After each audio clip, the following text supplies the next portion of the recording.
दोस्तों नमस्कार, ये है मार्गदर्शन फॉर सिविल सर्विसेज। मैं अनुराग चौधरी।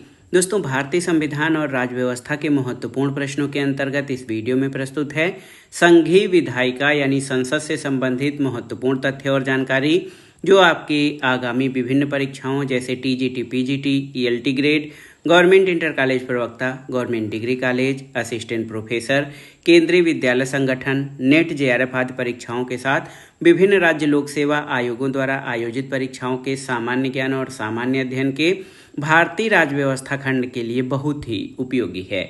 इस वीडियो में हम संसद यानी पार्लियामेंट से संबंधित महत्वपूर्ण प्रश्नों के भाग 1 को कवर करेंगे। यहाँ पर एक चार्ट के माध्यम से आपको भारतीय संसद की रूपरेखा दर्शाई गई है। आइए भारतीय संसद या संघीय विधायिका के बारे में जान लेते हैं। दोस्तों, भारत में संसद बहुत ही महत्वपूर्ण है और ये संघ के लिए एक संसद होगी। इसका उल्लेख संविधान के अनुच्छेद 79 आर्टिकल 79 में ये वर्णन किया गया है कि संघ के लिए एक संसद होगी जो राष्ट्रपति और दोनों सदनों से मिलकर बनेगी, जिनके नाम राज्यसभा यानी काउंसिल ऑफ स्टेट और लोकसभा यानी हाउस ऑफ पीपुल होंगे। तो इस तरह से आप जान लीजिए कि भारत में जो संसद है वो राज्यसभा, लोकसभा और राष्ट्रपति से मिलकर बनती है। देखिए, केंद्र में द्विसदनात्मक व्यवस्थापिका की व्यवस्था 1935 के भारत शासन अधिनियम द्वारा की गई थी और इस द्विसदनात्मक व्यवस्थापिका को संविधान के द्वारा संसद यानी पार्लियामेंट का नाम दिया गया था। संसद के 3 अंग हैं, प्रेसिडेंट, हाउस ऑफ पीपुल और काउंसिल ऑफ स्टेट यानी राष्ट्रपति, लोकसभा और राज्यसभा। ये संसद के हमारे 3 अंग हैं। आप यहाँ पर देख सकते हैं भारतीय संसद के 3 अंग हैं, लोकसभा, राष्ट्रपति और राज्यसभा। लोकसभा के बारे में आप जान लीजिए कि लोकसभा जो है संसद का निम्न सदन या लोअर हाउस है। इसमें अधिकतम सदस्य संख्या जो है ये 550 है। इसको लोकप्रिय सदन या निम्न सदन इसलिए कहा जाता है क्योंकि इसके सदस्य जनता द्वारा वयस्क मतदान के आधार पर प्रत्यक्ष रूप से निर्वाचित होते हैं। लोकसभा राज्यसभा से अधिक शक्तिशाली है क्योंकि इसमें जनता के प्रतिनिधि होते हैं, इसलिए अनेक रूपों में संसद का आशय लोकसभा से ही लिया जाता है। तो लोकसभा का गठन जो है ये अनुच्छेद 81 के तहत मूल संविधान में लोकसभा की सदस्य संख्या 500 निश्चित की गई थी, लेकिन 7वें संविधान संशोधन अधिनियम 1956 के द्वारा राज्यों का पुनर्गठन करते हुए लोकसभा की अधिकतम सदस्य संख्या 525 निश्चित की गई। 31वें संविधान संशोधन 1974 के द्वारा लोकसभा की अधिकतम सदस्य संख्या 525 से बढ़ाकर 545 कर दी गई। लेकिन अब गोवा, दमन और दीव पुनर्गठन अधिनियम 1987 के द्वारा ये निश्चित किया गया कि लोकसभा की अधिकतम सदस्य संख्या 550 हो सकती है। इनमें से अधिकतम 530 सदस्य राज्यों से निर्वाचित और 20 सदस्य संघीय क्षेत्रों से निर्वाचित किए जाएंगे। तो याद रखिएगा दोस्तों, लोकसभा की अधिकतम सदस्य संख्या 550 हो सकती है। इसमें 530 राज्यों से और केंद्र शासित प्रदेशों से 20 सदस्य निर्वाचित किए जा सकेंगे। वर्तमान में लोकसभा की जो सदस्य संख्या है ये 543 है और इन सदस्यों में से 524 सदस्य राज्यों से और 19 सदस्य संघीय क्षेत्रों से निर्वाचित होते हैं। 2 सदस्य आप जानते हैं कि आंग्ल भारतीय समुदाय के प्रतिनिधि के रूप में राष्ट्रपति द्वारा अनुच्छेद 331 के तहत मनोनीत किए जाते थे, लेकिन एक संविधान संशोधन था 104वां संविधान संशोधन। इसके द्वारा आंग्ल भारतीय समुदाय के सदस्यों का जो निर्वाचन है, मनोनयन है, वो समाप्त कर दिया गया है। 104वां संविधान संशोधन 25 जनवरी 2020 से। तो यहाँ पर लोकसभा के बारे में जानने के बाद आइए राज्यसभा के बारे में जानते हैं। तो राज्यसभा की अधिकतम सदस्य संख्या जो है ये कितनी है? 250 है। इसमें 12 सदस्य मनोनीत किए जाते हैं और 238 ये सदस्य निर्वाचित होते हैं। इसमें राज्यों से 230 सदस्य और केंद्र शासित प्रदेशों से 8 सदस्य होते हैं। तो ये देखिए बहुत ही महत्वपूर्ण है राज्यसभा के गठन। तो राज्यसभा का जो गठन है आप जानते हैं कि राज्यसभा में क्या है कि कुल 250 इसकी अधिकतम सदस्य संख्या है राज्यसभा के सदस्यों की, और वास्तविक सदस्य अगर जो देखे जाएं तो वर्तमान में 245 है। इसमें 12 मनोनीत सदस्य, 233 निर्वाचित सदस्य, राज्यों से 225 और केंद्र शासित प्रदेशों से 8 हैं, जिसमें आप देखिए कि दिल्ली से 3, पुडुचेरी से 1 और जम्मू कश्मीर से 4 सदस्य जो हैं ये केंद्र शासित प्रदेशों से लिए गए हैं। तो ये बहुत ही महत्वपूर्ण है। राज्यसभा भारतीय संसद का द्वितीय या उच्च सदन होता है। इसमें राज्यों के सदस्य होते हैं। इसको इंग्लिश में काउंसिल ऑफ स्टेट कहा जाता है, और लोकसभा की तुलना में इसको कम शक्तियां प्राप्त होती हैं। अनुच्छेद 80 आर्टिकल 80 संविधान के अनुच्छेद 80 में ये उपबंध किया गया है कि राज्यसभा में अधिक से अधिक 250 सदस्य हो सकते हैं। इनमें 238 सदस्य राज्यों से और संघ राज्य क्षेत्रों से चुने जाएंगे, और 12 सदस्य राष्ट्रपति द्वारा कला, साहित्य, विज्ञान और समाज सेवा के क्षेत्र में विशेष ज्ञान या अनुभव रखने वाले व्यक्तियों में से मनोनीत किए जाएंगे। तो ये देखिए बहुत ही महत्वपूर्ण है। वर्तमान में राज्यसभा के कुल सदस्यों की संख्या 245 है। 225 सदस्य राज्यों से और 8 सदस्य यानी 3 दिल्ली से, जम्मू कश्मीर से 4 और पांडिचेरी से 1 सदस्य निर्वाचित किए जाते हैं। 12 सदस्य जो है ये राष्ट्रपति द्वारा मनोनीत किए जाते हैं। ये बहुत ही महत्वपूर्ण एक संक्षेप में भारतीय संसद और उसके गठन तथा सदस्यों के बारे में जानकारी थी। अब प्रश्नों पर आते हैं। पहला प्रश्न है, संविधान के किस अनुच्छेद के तहत ये कहा गया है कि संघ के लिए एक संसद होगी जो राष्ट्रपति और दोनों सदनों यानी राज्यसभा और लोकसभा से मिलकर बनेगी? तो याद रखिएगा अनुच्छेद 79 यानी अनुच्छेद 79। भारत में सबसे पहले किस अधिनियम द्वारा केंद्र में द्विसदनात्मक व्यवस्थापिका की स्थापना की गई? तो ये बहुत ही महत्वपूर्ण था 1935 का भारत शासन अधिनियम, जिसके द्वारा भारत में द्विसदनात्मक व्यवस्थापिका की स्थापना की गई है। अगला प्रश्न है कि संसद में कौन शामिल है? तो संसद के 3 घटक हैं, राष्ट्रपति, लोकसभा और राज्यसभा। संसद में केवल लोकसभा और राज्यसभा नहीं बल्कि इसमें राष्ट्रपति भी शामिल है, याद रखिएगा। अगला प्रश्न है कि लोकसभा के गठन के संबंध में प्रावधान किस अनुच्छेद में है? तो लोकसभा अनुच्छेद 81। संविधान के मूल पाठ में लोकसभा के सदस्यों की अधिकतम संख्या कितनी निश्चित की गई थी? तो जब संविधान बना था तो उस समय लोकसभा के अधिकतम सदस्यों की संख्या 500 निश्चित की गई थी। एक और महत्वपूर्ण प्रश्न है कि संविधान संशोधन द्वारा लोकसभा सदस्यों की संख्या 525 से बढ़ाकर 545 किया गया, तो 31वें संविधान संशोधन द्वारा। एक और प्रश्न है कि लोकसभा में सदस्यों की अधिकतम संख्या कितनी हो सकती है? तो 550 हो सकती है। वर्तमान में लोकसभा सदस्यों की संख्या कितनी है? तो 543 लोकसभा सदस्य हैं। अगला प्रश्न है, कौन कौन संविधान संशोधन लोकसभा के सदस्यों की संख्या में वृद्धि करने से संबंधित है? तो ये 7वां और 31वां। हाल में किस संविधान संशोधन द्वारा लोकसभा में एंग्लो इंडियन के मनोनयन की प्रणाली को समाप्त कर दिया गया है? तो आप सभी साथी जानते होंगे, ये करंट में भी कई बार पूछा गया था जब उस समय परीक्षाएं हुई थी। तो ये था आपका, देखिए बहुत ही महत्वपूर्ण है। और 104वां संविधान संशोधन 25 जनवरी 2020 से एंग्लो इंडियन के मनोनयन, जो एंग्लो इंडियन 2 सदस्यों के मनोनयन किया जाता था लोकसभा में, इस व्यवस्था को समाप्त कर दिया गया है। अगला प्रश्न है, लोकसभा में आंग्ल भारतीय समुदाय से 2 सदस्यों को मनोनीत करने का अधिकार किसे था? तो राष्ट्रपति को। और 104वें संविधान संशोधन द्वारा लोकसभा और राज्य विधानसभाओं में एससी और एसटी के आरक्षण संबंधी प्रावधान को कितने वर्षों के लिए बढ़ा दिया गया है? तो 104वें संविधान संशोधन के द्वारा पुनः 10 वर्षों के लिए यानी 2030 तक के लिए अनुसूचित जाति और अनुसूचित जनजातियों के आरक्षण को बढ़ा दिया गया था। अगला प्रश्न देखते हैं कि लोकसभा में राज्यों के लिए स्थानों का आवंटन किस वर्ष की जनगणना के आधार पर किया गया है? तो ये 1971 की जनगणना के आधार पर। किस संविधान संशोधन द्वारा ये प्रावधान किया गया कि 2026 के बाद होने वाली प्रथम जनगणना के आंकड़े प्रकाशित होने तक लोकसभा सदस्यों की संख्या यथावत यानी 543 रहेगी। तो ये 84वें संविधान संशोधन के द्वारा ये व्यवस्था की गई है। लोकसभा सदस्यों का चुनाव यानी निर्वाचन किस प्रकार होता है? तो प्रत्यक्ष रूप से वयस्क मताधिकार के आधार पर लोकसभा के सदस्यों का निर्वाचन होता है। अगला प्रश्न है, किस संविधान संशोधन के द्वारा लोकसभा में मतदान की आयु 21 वर्ष से घटाकर 18 वर्ष कर दी गई है?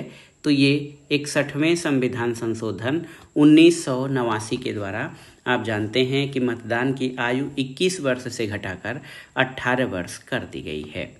लोकसभा का सदस्य यानी मेंबर ऑफ पार्लियामेंट सदस्य, लोकसभा का सदस्य निर्वाचित होने के लिए न्यूनतम आयु सीमा क्या है? तो 25 वर्ष। किन दो राज्यों में लोकसभा की समान रूप से 14 सीटें हैं? तो ये बहुत ही महत्वपूर्ण है, आप जान लीजिए कि झारखंड और असम से लोकसभा की 14 सीटें हैं। 14 सीटें झारखंड से और 14 सीटें असम से हैं।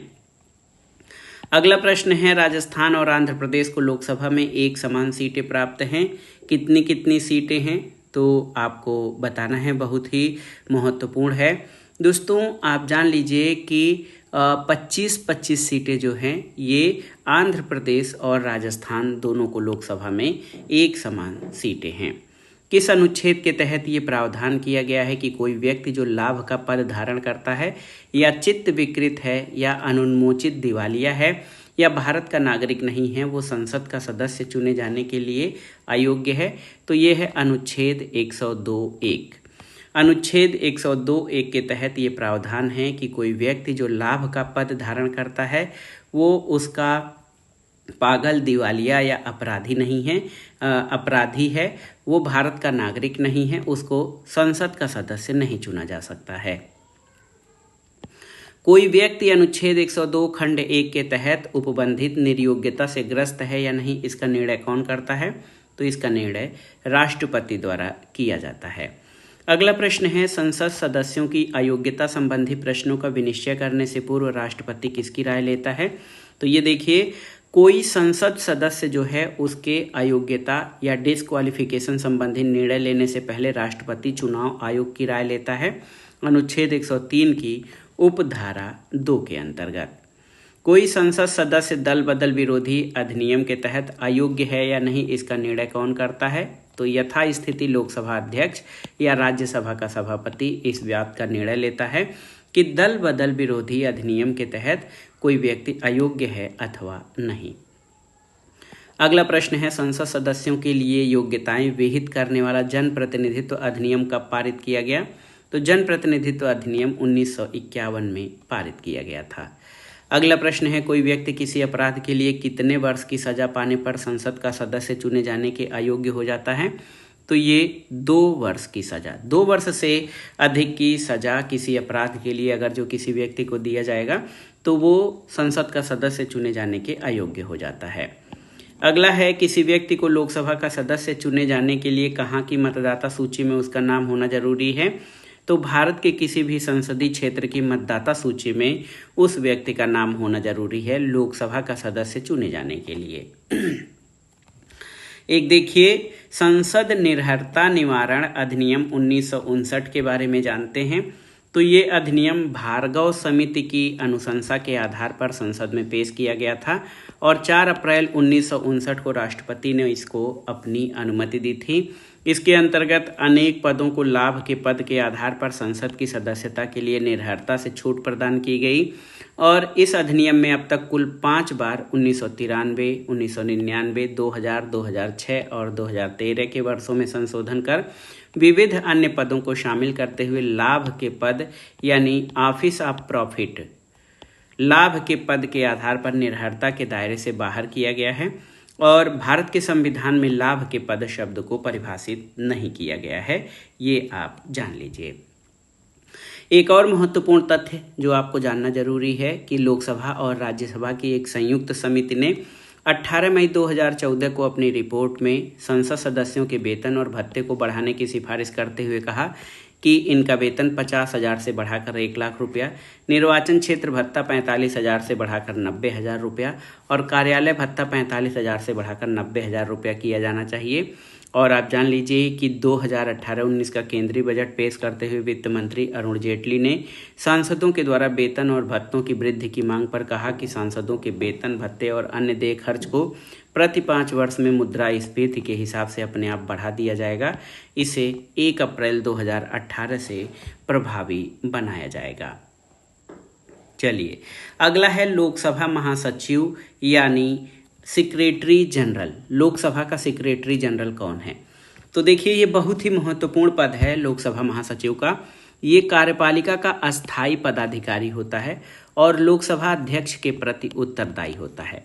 लोकसभा का महासचिव यानी लोकसभा का सेक्रेटरी जनरल ये कार्यपालिका का अस्थायी पदाधिकारी है, लोकसभा के प्रति उत्तरदायी होता है और 60 वर्ष की आयु तक अपने पद पर बना रह सकता है। ये सदन के अधिवेशन में उपस्थित होने के लिए लोकसभा के सदस्यों को राष्ट्रपति की ओर से आमंत्रित करता है और अध्यक्ष की अनुपस्थिति में विधेयकों को प्रमाणित करता है। ये सदन की ओर से संदेश भेजता है और अध्यक्ष के संदेशों को प्राप्त भी करता है। सदन और समितियों के समक्ष जिन गवाहों को पेश होना होता है, पेश न होने पर उनके विरुद्ध सम्मन या वारंट भी जारी कर सकता है। और वर्तमान में लोकसभा के महासचिव कौन है? महत्वपूर्ण है, वर्तमान में लोकसभा के महासचिव कौन हैं, ये आपको जानना बहुत जरूरी है। तो उत्पल कुमार सिंह, देखिए उत्पल कुमार सिंह हैं। इनकी नियुक्ति कब हुई? 1 दिसंबर 2020 को। वर्तमान में लोकसभा के महासचिव उत्पल कुमार सिंह हैं और ये उत्तराखंड कैडर के सेवानिवृत्त IAS अधिकारी हैं और इस पद पर कार्य संभालने के बाद से उन्हें कई बार सेवा विस्तार भी मिल चुका है। अगला प्रश्नों पर आते हैं, आइए देखते हैं लोकसभा का कार्यकाल कितना होता है। बहुत ही सिंपल, लोकसभा का कार्यकाल 5 वर्ष होता है। लोकसभा का विघटन किसके द्वारा किया जाता है? तो लोकसभा का विघटन राष्ट्रपति के द्वारा किया जाता है। इमरजेंसी या आपातकाल, आपातकाल के लागू होने पर लोकसभा का कार्यकाल एक बार में कितने समय के लिए बढ़ाया जा सकता है? तो आपातकाल लागू होने पर लोकसभा का कार्यकाल एक बार में 1 वर्ष के लिए बढ़ाया जा सकता है। लोकसभा अध्यक्ष का चुनाव कौन करता है? तो लोकसभा अध्यक्ष या स्पीकर का चुनाव लोकसभा के सदस्य अपने में से ही करते हैं, यानी लोकसभा अध्यक्ष का चुनाव लोकसभा के सदस्यों द्वारा किया जाता है। लोकसभा अध्यक्ष अपना त्यागपत्र किसे देता है? तो लोकसभा के उपाध्यक्ष यानी डिप्टी स्पीकर को लोकसभा अध्यक्ष अपना त्यागपत्र देता है। अगला प्रश्न है, जब राष्ट्रपति अनुच्छेद 108 के तहत संसद का संयुक्त अधिवेशन आहूत करता है तब उसकी अध्यक्षता कौन करता है? तो संसद के संयुक्त अधिवेशन की अध्यक्षता लोकसभा अध्यक्ष करता है। भारत के प्रथम लोकसभा अध्यक्ष कौन थे? तो गणेश वासुदेव मावलंकर यानी GV मावलंकर प्रथम लोकसभा के अध्यक्ष थे। लोकसभा अध्यक्ष वैसे तो मतदान नहीं करता है सदन में, लेकिन वो अपने निर्णायक मत का प्रयोग कब करता है? तो जब पक्ष और विपक्ष के मत बराबर या टाई होते हैं अनुच्छेद 100 के तहत, तब लोकसभा अध्यक्ष अपने निर्णायक मत का प्रयोग करता है। अगला प्रश्न है, लोकसभा अध्यक्ष को कब अपना निर्णायक मत या कास्टिंग वोट देने का अधिकार नहीं है? तो जब अध्यक्ष को हटाने का संकल्प विचाराधीन हो अनुच्छेद 96(2) के तहत, तब लोकसभा अध्यक्ष अपना निर्णायक मत देने का अधिकार नहीं रखता है। लोकसभा अध्यक्ष को पद सूची के वरीयता क्रम में कौन सा स्थान प्राप्त है? तो 6वां स्थान। लोकसभा अध्यक्ष को पद सूची के वरीयता क्रम में 6वां स्थान प्राप्त है। और लोकसभा अध्यक्ष का क्या अपनी दलीय सदस्यता का त्याग कर देता है?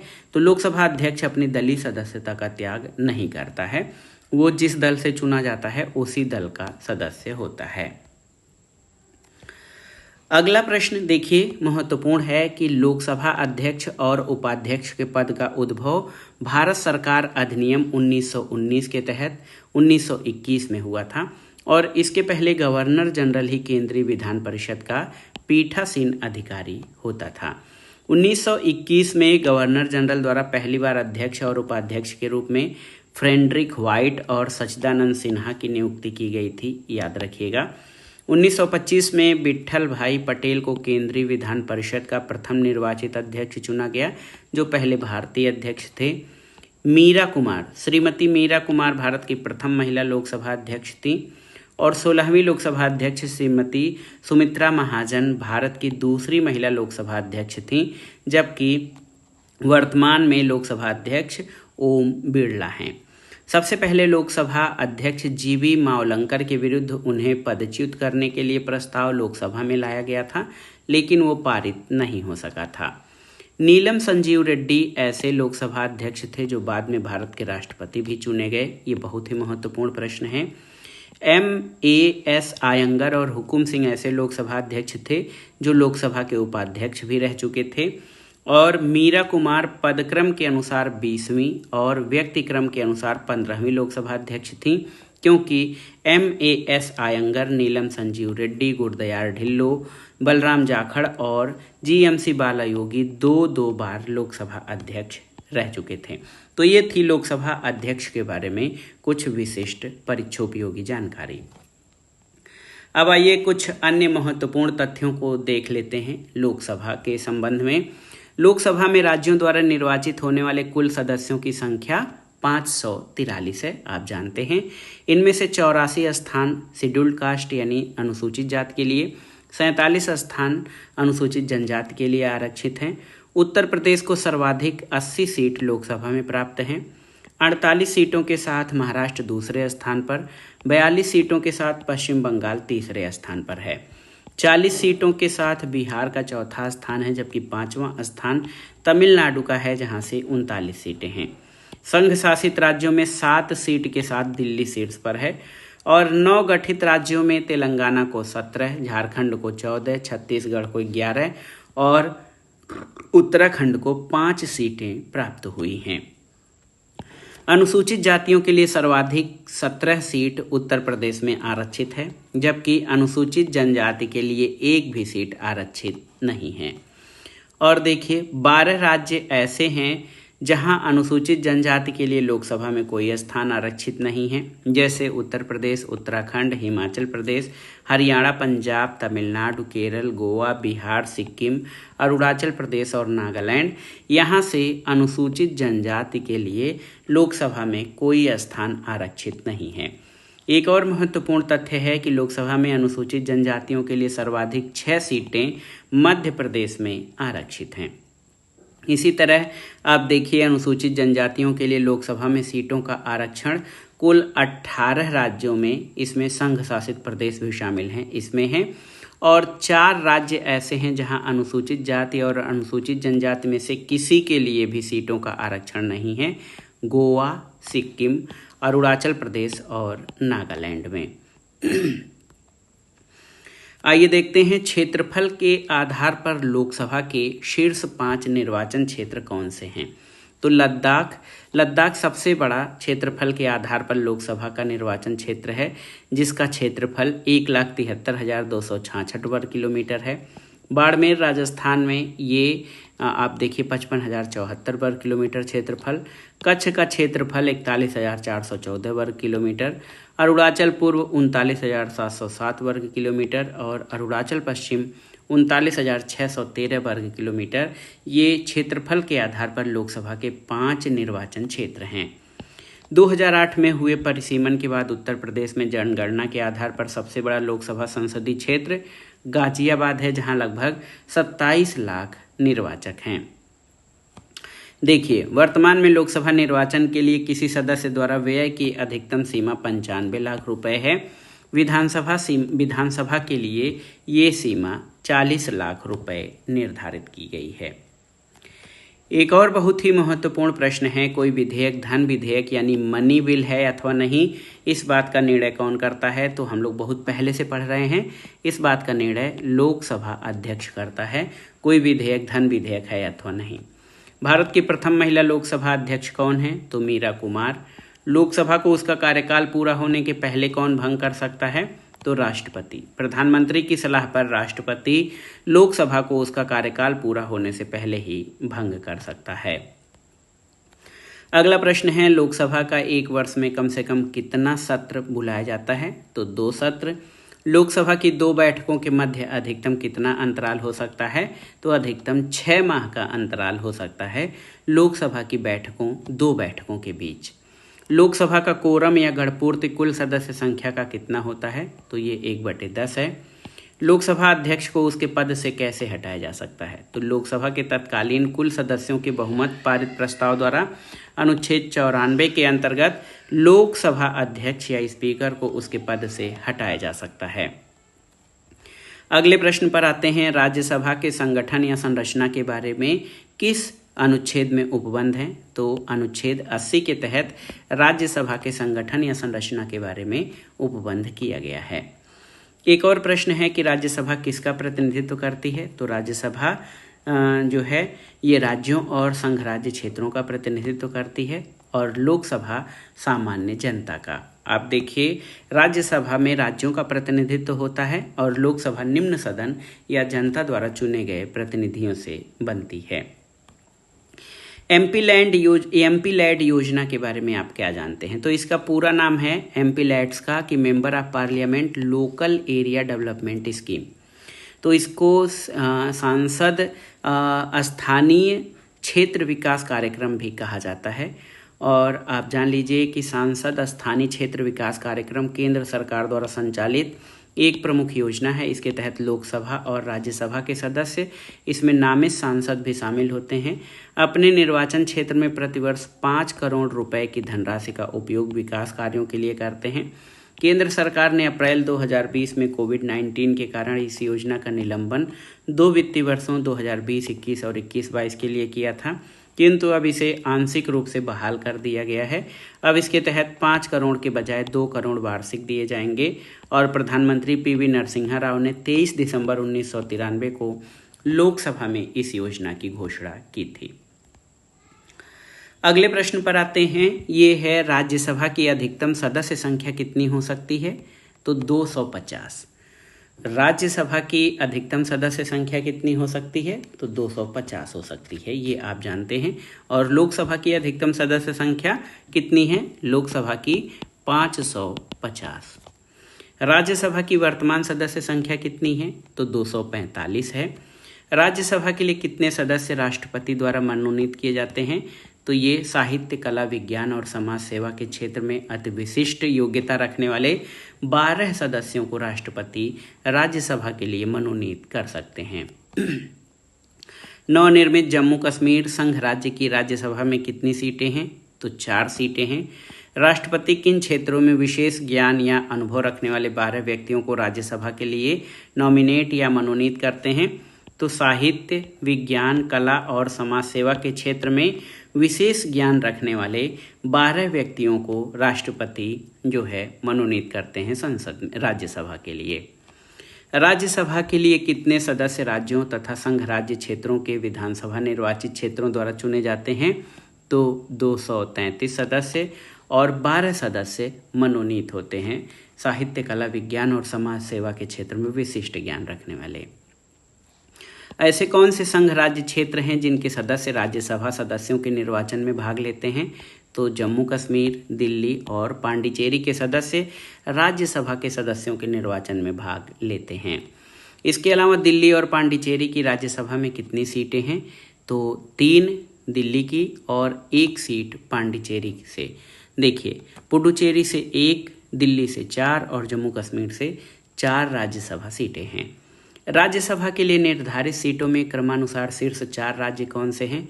तो देखिए, राज्यसभा के लिए सीटें उत्तर प्रदेश में सर्वाधिक 31, महाराष्ट्र से 19, तमिलनाडु से 18, बिहार और पश्चिम बंगाल से 16 सीटें जो हैं निर्धारित हैं राज्यसभा के लिए।